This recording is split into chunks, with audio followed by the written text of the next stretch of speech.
A few days ago, February 3rd, I turned 74 years young. Well, happy birthday. Thank you. Well, I was born here in Carroll, Illinois, February 3rd, 1951. I lived in Pyramid Court, which we called the Projects, which is currently torn down. Grew up in Carroll, went to school in Carroll, graduated from Carroll High School, class of 1969. Went to Shawnee College, graduated with an associate's degree and I guess you could say social services, social work. When I was, I guess, 28 years young, I started working for the Illinois Department of Corrections. Before then, I worked with National Youth Services and then odd jobs around the town. And when I started working in corrections in the late 70s, and then I retired in 2002 from the Illinois Department of Corrections with 28 and a half years serving. And also growing up, I grew up going to Christ Temple Church of God in Christ, and my pastor was Elder Fisher. And as a young fellow, we studied the Bible and went to Sunday school and did different things. But when I started working for corrections, I guess the year was 1979. I started as a correctional officer. I was hired by, they came to Carroll and did interviews with different people. And I guess you could say my stepfather, Judson Childs, was instrumental in getting me hired. I guess with the one arm, I was hired as a correctional officer with one arm. And reason being, when I lived in the projects, when I was 8 years old, I fell on my bicycle, hurt my arm, but it wasn't detected until I was 15. Dr. Chambliss referred me to go to Scott Air Force Base Hospital in Belleville because my stepfather, Willie Gray, was in the Air Force and we had medical, I guess, advantages or whatever. So I went to Scott Air Force Base Hospital and Dr. David Gordon took a specimen and it came back malignant. And so he sent a specimen to D.C., Washington, D.C. This was 1966, the summer of 66. I'm being 15 years young. And he came back malignant and he called me in his office at Scott Air Force Base Hospital in Belleville and said, well, I got some good news and I got some bad news. I said, what's the good news? He said, well, it's in combination with the bad news. He said, you have a malignant tumor and it's at the lower part of your left arm. And I don't think we could probably save your arm, but we can possibly save your life. We'll have to amputate your arm. And I'm a young fellow, 15 years old, bright future ahead of me, sports-wise, basketball, baseball, football. And so I said, well, you got to do what you got to do because I didn't want to die. And then I guess he called my mother in and told her, and she was crying and upset and what have you because she felt that she didn't do enough to help me when I hurt my arm. So, and Dr. Chambliss didn't really know because my arm is swollen up like Popeye's arm. So they amputated my arm in 67. I went back to the school, went back playing baseball, football, basketball. Went out for basketball. They cut me from the team. And then the fellows told him, say, you didn't cut the best player. Because when they amputated my arm, I went back to the projects, played basketball, football, never went back to baseball, and beat all the team, all the varsity team. And I said, now you go up there and you tell your coach who whooped you. It didn't slow me down. And so I guess that's basically the history of me growing up. Frank McAllister, Chip McAllister, played with Satchel Paige, and he taught me how to pitch. And I didn't know that they had scouted me before I went to the hospital. And my mom told me in the hospital, well, St. Louis Cardinals had came and they had a scout and they wanted you to come try out. But I guess God had something else for me to do because here years later, my wife will celebrate 54 years, 9 grandchildren, 4 great-grands. I've been pastoring in Cary Mills this is my 37th year as pastor. I've pastored 3 other churches, and from 1985 to 88, I pastored Morning Star here in Carroll, then a couple of churches in the country, Trinity, and then a missionary Baptist church in Tams, Illinois. And so God had something else in store for me to do. My occupation, I guess you could say I'm a husband, a minister, well, not an entrepreneur, but I paint, do some paintings. I like to tinker around, but my occupation, I guess it would be a minister. My grandfather, now that's a good story right there. My grandfather, Archibald Walton, worked on the river boat, and my mother, Mosella Walton, his wife, and of course my mother was born and with other siblings. So I guess they migrated from probably Mississippi before they settled here in Cairo, which was years ago. And we lived in the projects at 616. And I remembered my auntie, Mary Walton, she went to the service, and Naomi Walton, uh, Joseph Walton, and Uri Walton. We were all Waltons. Now, the ironic story about that is Sam Walton came to Cairo years ago before they started Walmart. And of course, my grandfather was good with raising fruit and vegetables and crops because during that particular time, we had to use, I guess you could say, gardens to use for our food to supplement on the growing up. So the story is, I don't know if it's a story or not, that Sam Walton came to Cairo years ago and saw the different things that were happening here in Cairo in different places and went back and said, well, we're going to start Walmart, a market. And I said, his name is Walton. My grandfather is Archie Walton. I said, Sam probably owes us some money. But who knows? But the family originated, I guess, from Mississippi and kind of migrated here to Cairo and grew up. And of course, my grandfather, Archibald Walton, passed in 55. And my grandmother, Mosella Walton, she died before I was born. But Mama was carrying me. And she told Mama, she said, that's a boy, and he's going to grow up to be a preacher. And my mama told me that. Preached my mama's funeral. She preached her own funeral 2021, Minnie Walton. And I've got a program in there that's got that in there. And of course, my son, Derek Eurales Jr., he's an author, soldier, military. He got out the military army in 2027. And in his book, he describes basically some of the things that I was basically telling you about growing up here in Cairo. So family-wise, my stepfather, Judson Childs, was the first African-American mayor here in Cairo. And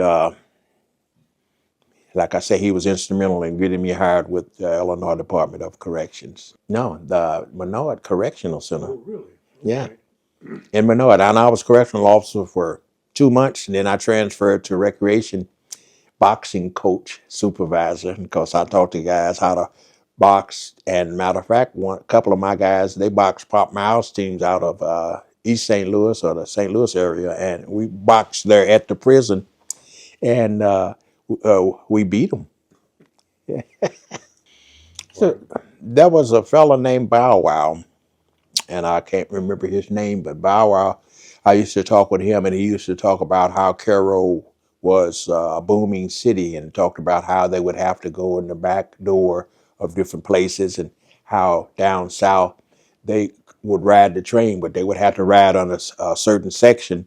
And then when they came to Cairo, things were a lot different because we didn't have the opportunity to be, I guess, first class. We had to always go in the back door, and he said they had to drink out of different water fountains.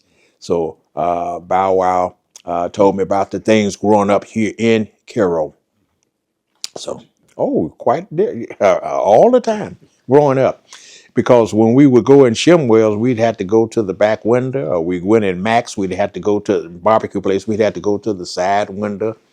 And when we played Little League Baseball and what have you, we didn't have the uniforms. Even when I was at Washington grade school, we didn't have uniforms. We wore blue jeans and white shirts when we played in the different tournaments because we didn't really have the monies. And with old school books, used school books, we didn't have the new books and what have you growing up. But significant events, you talking about in the past or recent? Oh, do I remember? I was there in the projects, in Pyramid Courts, when they surrounded the projects. And basically, we had a curfew. We couldn't go out certain times in the evening or at night. We had to be in. Yes, I remember the National Guard come. As a matter of fact, when I started working in correction, John Tiller was an inmate there, and he said, "You from Carroll?" I said, "Yeah."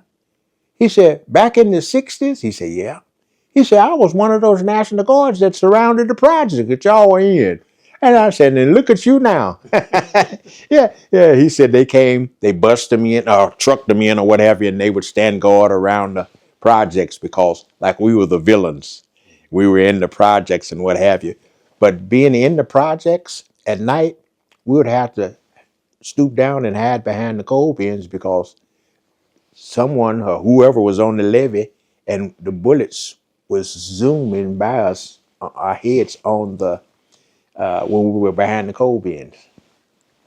Now, I guess as a kid it was kind of fun, but well, we lived in, I guess, poverty and didn't know it, and lived in terror and didn't really show the fear that we had because it was a dire situation, detrimental, but it was all for the cause of living the way we should live and the freedom of being not second class citizens. Yeah, we participated. We went to the rallies and we marched and we picketed. And I once, well, if you go to the Cairo Police Department down in the bottom there, you can look up on one of the bunks and you can see my name etched in there because we were downtown and Wilbert Beard, who was on the police force, they put us in jail for all the marches and what have you in jail. And I had to have been probably 15, 16. Typical day. Waking up early in the morning in the projects, going downstairs, because in the projects, downstairs was the living room and the kitchen, and then upstairs, the bedrooms, brick buildings. We'd wake up, wash up, take a bath. We didn't have really like showers, and come downstairs and get breakfast, whether it's cereal, grits. Every now and then, very seldom we would have some meat. But then when we got through, we go outside and play, or go up to the playground and play baseball and swing in the swings. Or when summertime, they turn the showers on. So typically, and then go over on the levee with different ones, Michael Hall and different ones that go over on the levee and catch crawfish, get some boxes and slide down the levee and what have you. And then we collect tops because back then you could collect tops and bottles and cans and take them to Solomon Junkyard and get a few, some corns or what have you. Well, I mean, if we would get 50 cents, oh, we was rich. And we go to probably the Chinese store, which is Allen's or Johnson's, the white store, Johnson store, and get some cookies. If we had, like I said, 50 cents, we were rich. And as a matter of fact, my wife still owes me 50 cents for some butter cookies and a Coke. I tell her all the time, her and the vet Hodge, they were playing baseball in the projects, and I had, I think, maybe $1.50, and I bought her and Levette cookies and a Coke, and then had some change. 50 cents. When you had 50 cents, you was rich. Yeah, a lot of money. So a typical day in Carroll growing up was like having fun. Want to make some money? We go to the office and sign out a lawnmower, those push mowers, and we come and cut different people's yards or whatever. They might give us 15 cents, quarter, or what have you. And that was good money. The neighborhood was good. Blind Charlie lived across the street. Josie Claybrooks over there. And then a large family of the Johnsons, which is about 16, 17 of them. Different people that lived in different places. Good neighborhood. Everybody knew us in the projects. We couldn't go nowhere, couldn't do anything because we went to the 100 roll. By the time we got back to the 800 roll or the 600 roll, they knew what we was doing and knew how we were doing. So it was a quite close-knit neighborhood around there, the projects. Even at the, we had a library, and Miss Severs, who Bertha Severs, she's 103 or 104 now. She was our librarian at the library because we couldn't go to the public library here. We had a library in the projects. And so we would go there and sign books out. So we had fun. Of course, this during the summer, but during the school times, we had to go to school. We'd have to go to Douglas School, and they had Garrison School, and of course they had the other school, Washington School, and then of course Carroll Junior High School. But we were all in our separate classes and what have you until they integrated in '67 from the school, Sumner High School and Carroll High School. So the typical day was like fun. I mean, we had fun. We played. We couldn't with the little ones. We couldn't go to the playground as much as we could, but we played basketball in the coal bins. We get a bucket or some strings and a ball and whatever to shoot out there, or hang something up on the clothesline where we they dry clothes because we didn't have dryers and washers like they had. They had the old washer with the wrinkles in them, and I got my finger caught once in one of them ringers, but that's typical. We had a lot of fun. I guess Washington Junior High School, they had an old gymnasium there, wood floors and what have you. And we would go there for sock hops, dancing, with socks and dancing and having parties and different things. And I guess the nursing home where we had different dances. And matter of fact, I met Retha, my wife, there at one of those dances there at the nursing home. So they'd have the nuns were who ran St. Mary's Hospital. They had beside their nursing home, and we'd go in and have a little dancing. So I met her there one night, and I told her, I said, "You got one shoe shining and the other shoe not." She had put some grease or something on one of the shoes and forgot to put it on the other shoe. And then we had the Teen Town, which is at the office building upstairs where we'd have different dances, and we'd make Kool-Aid and somebody would have some cookies, and we had a fantastic time at the Teen Town. Yeah. Baseball at the ball diamond. I mean, it was like a ritual. They had Dave Box ball field, and then they had Twin Rivers uptown, and we'd walk from the projects all the way up to 32nd Street, and that was, ooh, wow, way down on 12th, 14th Street to 40th Street. Commercial Bungie is there now, where the ball diamond used to be. So yeah, during the summertime, almost every every evening, we would be walking for the ball games, and they'd have 3 and 4 ball. They had the little league games, and then they had the pony league games, and the different ones. And then sometimes the adults would play ball, and they had them great. We was little. They had them big old long bats, and they'd play ball at Dave Box Park. Matter of fact, the St. Louis Browns used to practice at the Ball Diamond, which now became Dave Box Park. They used to have like a stadium there, and we go out there for different ball games and what have you. So, and then we go to the show. Like I said, we collected cans and tops and bottles and what have you, and then pay for the gym theater or the Lincoln Theater. The Lincoln Theater was basically where the blacks went, and the gym theater was where the whites went until the Lincoln Theater closed down, and then we'd have to go to the gym theater, and of course we had to sit up in the upstairs, and it was hot up there, and I guess the air conditioner was downstairs, but all the heat rose, so we were upstairs more so watching the different movies and different things. So I guess that was a fun time we had. No, the Monarchs, no, like I said, Chip McAllister played in the Negro Baseball League, but I guess if they did, it might have been before our time, before my time, more so, because really, they didn't really have a good place, I guess, a stadium big enough or what have you to accommodate. Where did they interact? I guess at the ball games, at basketball at the high school, or baseball at Twin River Leagues, or the different juke joints that were downtown, which we couldn't go to, and to interact. And matter of fact, they said that who was that? B.B. King, was it B.B. King or Louis Armstrong? One of them, somebody stole their instrument and hocked it over in Paducah, but I think they got it back. I guess socially, they went to church. They had different events as far as not community wise, but I guess gatherings. They didn't do really family reunions, but I guess gatherings within the projects, because the project was the center of attraction.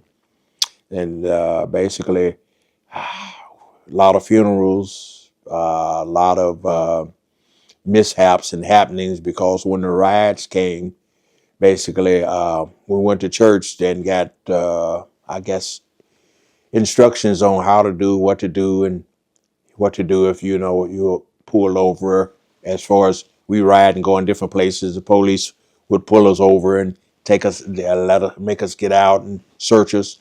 And matter of fact, we were coming back. Marvin Holder, who is Elder Terry Holder's brother, Marvin, we were riding coming back, I think, from a ball game or somewhere, and the police pulled us over up at Bungie, or close to the highway, and made us get out, lay on the ground and whatever. And one particular policeman, who was some kin to Jimmy Williams, who was a police officer, he said, "Stretch your arm out." He said, "That other arm." And they looked at him and they said, "He's only got one." He thought I was concealing or holding something. So I guess basically we were just gathering and having fun and doing whatever we could do. But that was, and the one particular fellow who was some kin to Jimmy Williams, matter of fact, when I started working corrections, he was one of the officers that lived in the dormitory at Menard in Chester. And he said, "Are you from Carroll?" I said, "Yeah." He said, "I remember you." I said, "I remember you too." We became the best of friends. Whenever they would have the fair in Pulaski, I'd pull my car up. He said, "Oh, dear, come on in. You ain't got to pay. Come on in." Yeah. Well, it wasn't much interaction, because when we go uptown for the ball games, we'd pass through the neighborhoods. And when we passed through the neighborhoods, I think Rita lived uptown and we lived downtown. Then we go up to Frankie's store, going through there, and then the different stores that were different places. We would interact with different ones that we would see, and then sometimes they'd come down to some of the house parties that we'd have, or either come down to play baseball in the playgrounds and different things. So we had interaction from, I guess, the travel. We going from one place in the town to the other. We couldn't go. We didn't have opportunity to go to the park, the public park that's up here, because we had our own park down there, a little small park, and the baseball diamond. So the only time, basically, like I said, we would interact when we would be traveling from one place to another, because Carroll had a lot of stores. They had a lot of places where you could go in to get fruit and buy candy and bubble gum, and all the different stores that were uptown that we would go to the ball game. We would pass through those places and go to a different one of those stores. Because when we went to Frankie's, who was Chinese, he was counting with that little apparatus, and we said he's cheating us. We didn't know what he doing with that thing. He counting with it, telling us what we owe. And we'd come in there with our baseball uniforms, because the uniforms were bought by the different businesses in town, First Bank and the different Wonder Market and the different associations. So, well, one year we all had some new uniforms, and we were proud of those with our uniforms and walking through and everything. I remember that they were providers. My dad, Eugene Eurales, was in the military. And basically, when I was born, I didn't see him much growing up, because being in the military, a lot of times you're away from your dad's away, and then your mom's there. I remember that Mama worked and provided. She worked for Dr. Chambliss. She was a receptionist. Then she provided for us. I remember when my grandfather, Archibald Walton, was living at 616 Pyramid Court. And I remember I was a little fella. I had to be about 4 or 5 years old. And I went upstairs, and he was sitting upstairs in a chair. And I touched his jaw, and it was hard. And I went downstairs and I said, "Mama, Papa is hard." And I didn't know why they were down there crying. I didn't know he was gone. I did not really realize, I understand being a little fellow. But my parents, basically, Mama, then when she remarried Willie Gray, Anthony Gray, my brother, Carmethia Gray, and then Bronda Gray, my siblings. And then he was at Fort Bragg, North Carolina, and he broke up a fight and he got stabbed in the side. And so Mama left and went out to see him. And every time she's going to see him, let's see, I'm 74. Anthony's 7 years under me. And then I think Bronda is 61 or either 62, and Carmethia about 63, 64. But I was a little fella then. Mama was carrying Bronda when she was out there. And so I remember her coming when she came back, because he died, Willie Gray died. And I remember that Mama was a provider. Her and my father, Eugene Eurales, they had divorced. And then Willie, I had spent a little time with him when he was there in Carroll, but in the military. He taught me a lot about discipline and providing and being a man.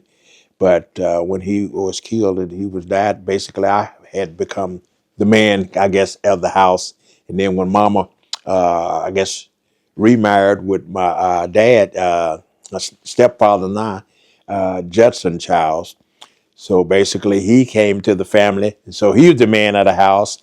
And like I said, he was instrumental in helping me to develop. But basically, I guess I had developed myself, not a disability, but just impairment, not because you're only disabled if you can't do something. That's the way I look at it.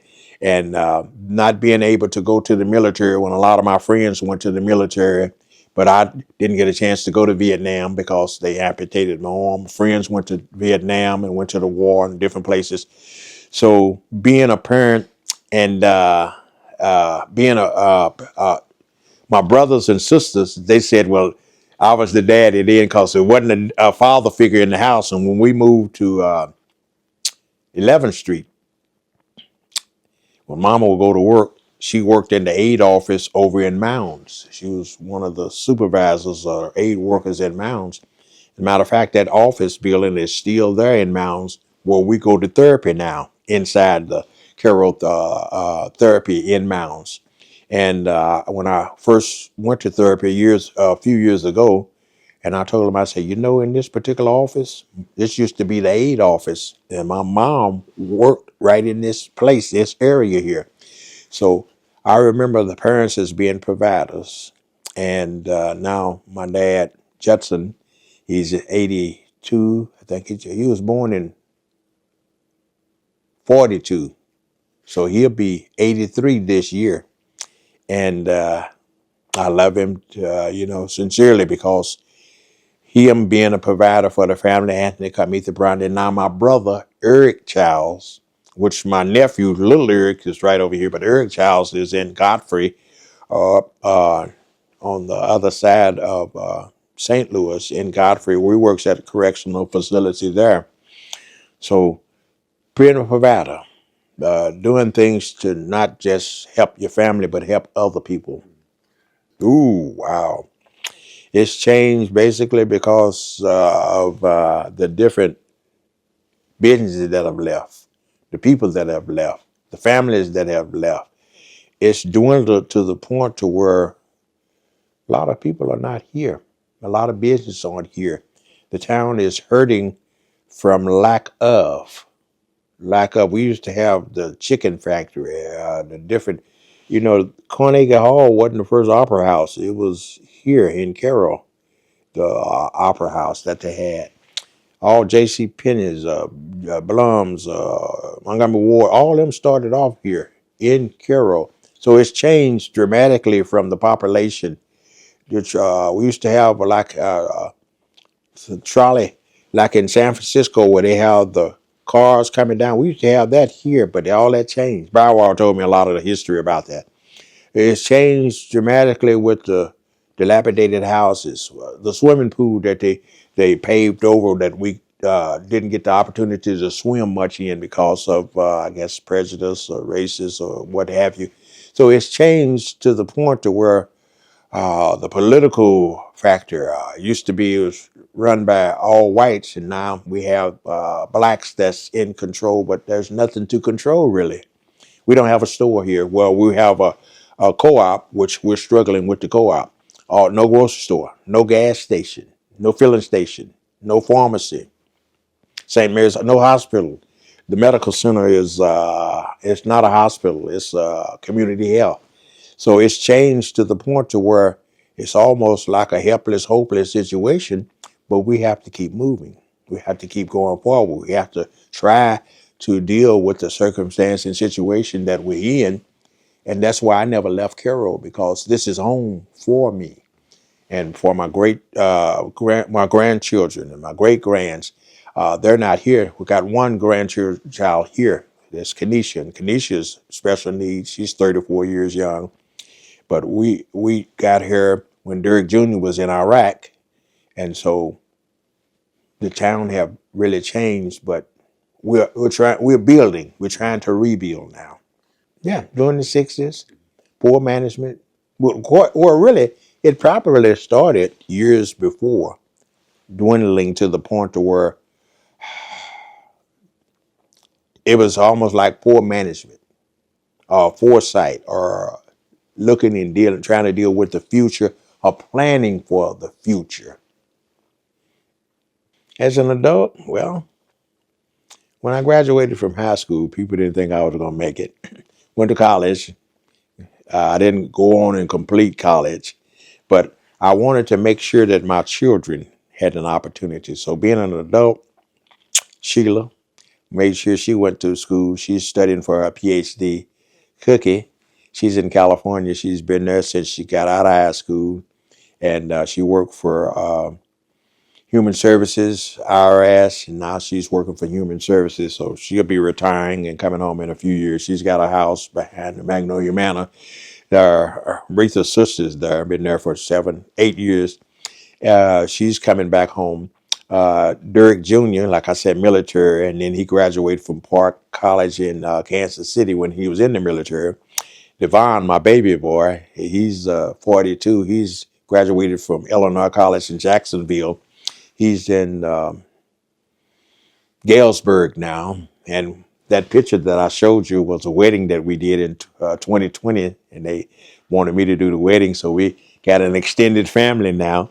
And so basically, being a provider, I was taught that by my parents, grandparents, providing for the family and the community and trying to do things to help not only my family. I'm a Lions Club member. So when I became an adult, when I started working in corrections, when I retired in 2002, I've been a Lion for 12, 13 years, been a district governor twice. And you're only supposed to be district governor once. What Lions do, where there's a need, we help. Like I said, we just passed out supplies to the high school and grade school.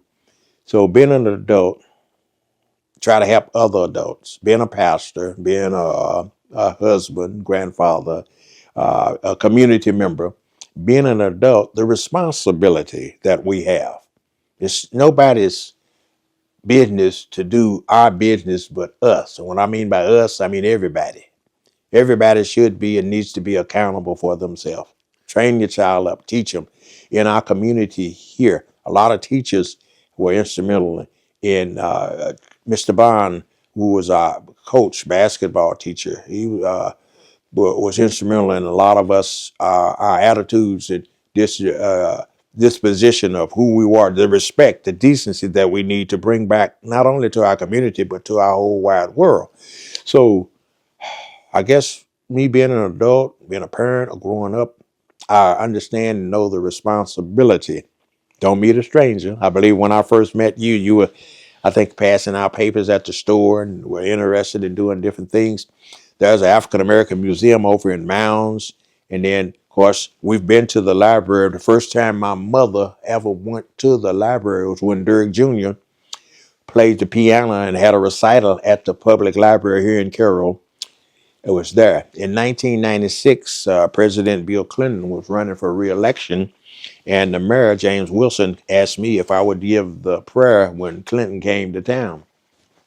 So I got a chance to meet Chipper first, Al Gore, Hillary, and then Bill Clinton here in Carroll. And of course, I gave the prayer in Carroll.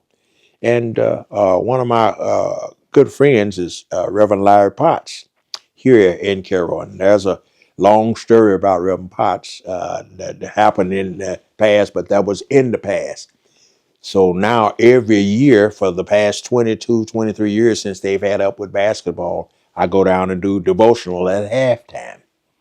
And, you know, it's not for me to judge him on what he did because he's got to meet his maker just like all of us have to. And so he's instrumental with the children there with Upward Basketball. And people are critical to him. Well, you know what he did? I say, yeah, he might have done that. But basically, that's between him and God. Now he's providing something for our children. I said, if you don't like it, you provide something for them to do every year. Every year they have Upward Basketball for all the children, black, white, whoever down there that have grown up, my grandchildren and what have you, have grown up. And it's God-fearing. It's they learn and they teach them how to be godly and how to have decency and respect and honor and pride in sports. But it's God-fearing. Well, I would not say the backbone. The backbone is the families. Because if it wasn't for the families, there wouldn't be no churches. And people, they don't understand and realize that we are the community. And don't get me wrong, I'm a pastor, and I pastored here in Carroll. But when you speak of backbone, the backbone is our ancestors, our grandfathers and grandmothers, those that picked cotton and went to the fields, and those that went to jail and went through the abuse that they went to in order for us to have what we having. That's been the backbone of Carroll. My grandmother, great-grandmother, Clora Robinson, who cooked, washed, cleaned, raised a lot of the white families here in Carroll, and a lot of the others that did what they did here in Carroll. That was the backbone. That was the driving source of us African Americans, blacks, Negroes, or however you want to call us, that lived in Carroll. They were the backbones that taught us how to have decency and how to have respect, not only for ourselves, but mainly for our women. For our women, for our children, for our community. And the churches, they've evolved to the point to where there's a great falling away. There's a great falling away. There's a need for, I guess you could say, more support coming from the community and coming from, but you can't do anything if you need 200 or 300 people in your congregation and you got a handful, because the utility bills, they keep coming. I mean, it's not, they don't judge you from how many members you have. They judge you from how much electricity you use. Yeah, it was central and detrimental, because spiritually, basically, that's some hope, and that gives you the drive and the inspiration to move forward. But basically, that's the bottom line is it takes money to run anything. No, you're not going to put, the church is not going to put food in that refrigerator over there. As a matter of fact, the church is not going to have anything unless you put some money in there, tithes and offerings, support. But inspirational, as far as giving the drive and incentive, the churches, yes, they've played an important role if you have camaraderie, not individualism, camaraderie.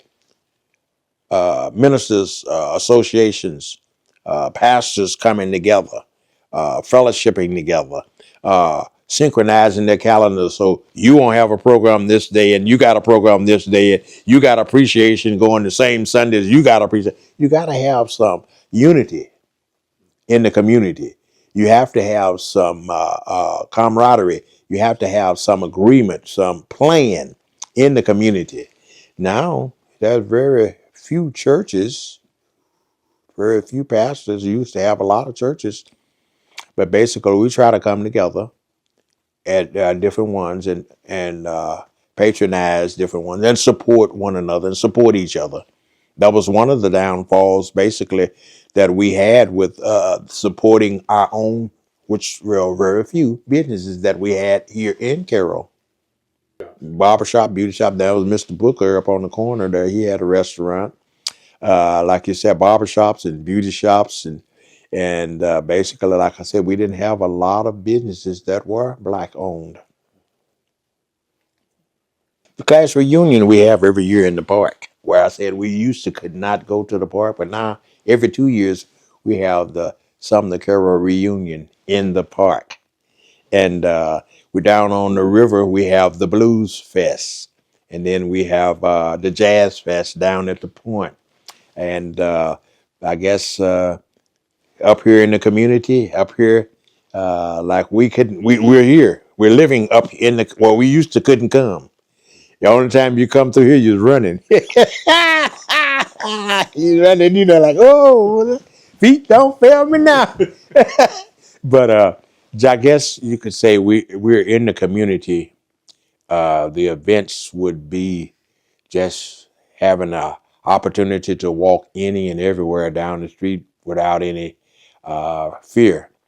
On the highway there, of course, the barber shop that's on the highway and different places that's on the highway, different places. The laundromats, we don't have a laundromat here. The laundromat that used to be there, which is next to the bank, which is the police station, we have fellowships there. When someone has a funeral, they usually have a repast there at the used to be laundromat. So it brings back familiar times where we used to not be able to go to where we're going now. So now, I guess the things that we can remember are the old church buildings, the different ones where we have repaired. Around the corner, 37th Street, where Minister Tyrone Coleman, who is there with his pastor there, and we meet, matter of fact, there at the church for the class reunion, to preparation every 2 years. So there's not really a lot of places. Well, of course, Christ Temple is on 24th Street behind the car wash, and Reverend Posey is there. But the new church down on the highway where Elder Terry Holder is pastoring there, Christ Temple Church of God in Christ.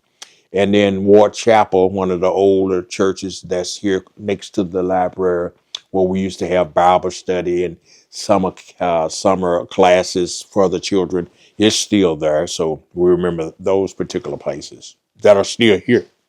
My hope is that the city would rebound so we can rebuild.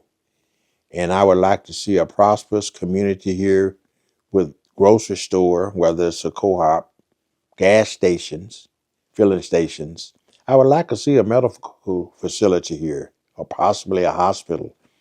I would like to see our city really thrive with, I guess, accommodations for people to start moving back to the city with condominiums and houses and what have you. I would like to see the community grow to its fullest potential. There's a lot of potential here in Carroll, but it's going to take some ingenuity, some planning, and of course, a lot of money. So I would like to see the city strive, because everybody that left Carroll and the families that used to be here in Carroll, we're all over the world.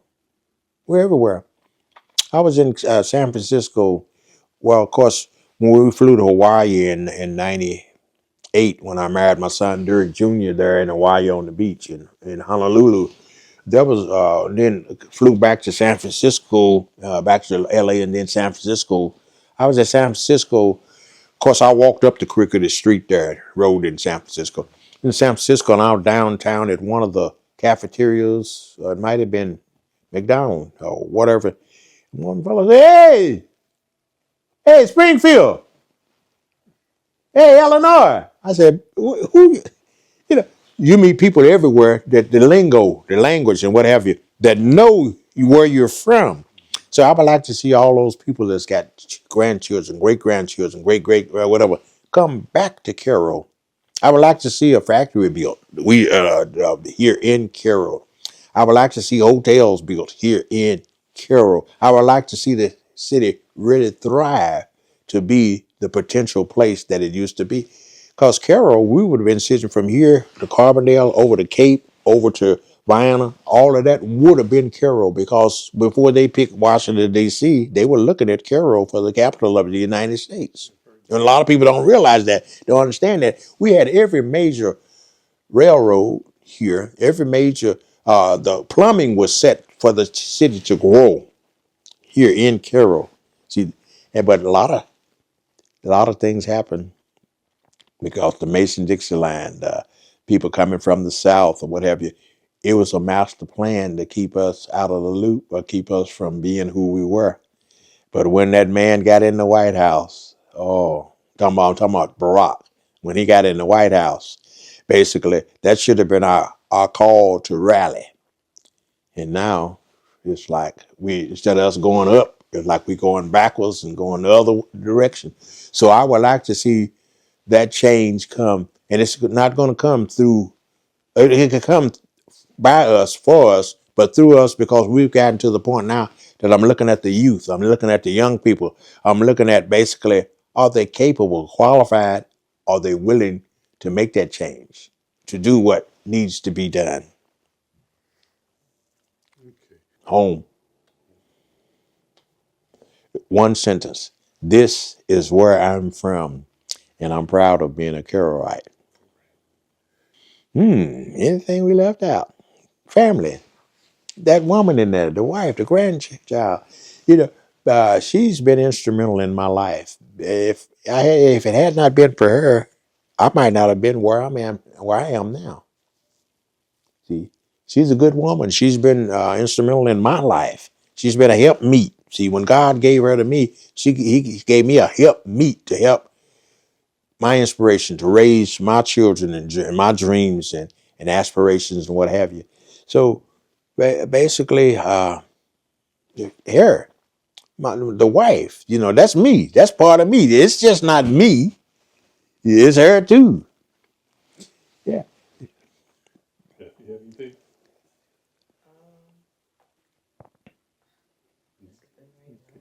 Well, I thank you for this interview. It's Well, been quite eye-opening. yeah, you're quite welcome. I just wish we had more opportunities and more times like these, because, a lot of people need to express themselves and need to cooperate and come in cohesively together so we can do something rather than just interviewing and talking. We need to do some planning and some walking and some doing. See, because we can talk all we can, but things need to be done out there. Organizing, Organizing getting or the people getting, together. It's like I say, it just fizzle out. It's like a Coca-Cola, and it lost all the energy and everything. So I guess what you're doing, you're creating a story, you're creating a history, you're doing it for I guess camaraderie, you're doing it for inspiration, you're doing it to let people know that we've had some people that's here that's willing to make that change or to do something. I guess we could probably try to form a cooperation where people will support. We support everything. We built DC, and now we don't want to build Cairo. When Chicago had the fire, and they said the cow did it. I don't know if the cow kicked it off or not. The southern region, Cascade, Carroll, whatever, loaned Chicago money, and then Chicago just went shoot, and then we still like shoot. So we are not business wise. We just satisfied with a little something. Just give me a shotgun house. I don't want a mansion. Just give me a shotgun house. I'm satisfied. We don't want to get it all. We just want a little. Give me the crumbs. We still satisfied and settling for the crumbs that come off the master's table. What we need to do is not just get the outhouse. We got the White House. Now we need to get the Black House in order. when I bought this trailer, oh, you wasting money. Ain't nothing in Carroll. The taxes are too high. The utilities are too high. In other words, we want to settle for little and not achieve or strive for a lot. Yes, we can. We can do it. It's going to take some work. Take some work. It's going to take some time. It's going to take some saving. If you start with $1 and keep putting $1 in there, pretty soon it's going to mount up. It's going to add up. What I mean by camaraderie, if you got 1,000 people and 1,000 people is throwing hundreds of dollars in the hole and ain't doing nothing with it, not saving it, not putting it together, not organizing, not putting nothing together, how can one person do what 1,000 could do? I told my son, this was yesterday, I was in Clarksville, Tennessee, and I told him we need to start a CSO. He said, CSO? Yeah, a Carol Service Organization, and get 1,000 people or 2,000 people from Carroll and get them to just put in the pot and just start there and then start building from that. And then we could accomplish and do those particular things because there's so much grants, so many grants, so much money out there. But the only way we're going to do it is we do it.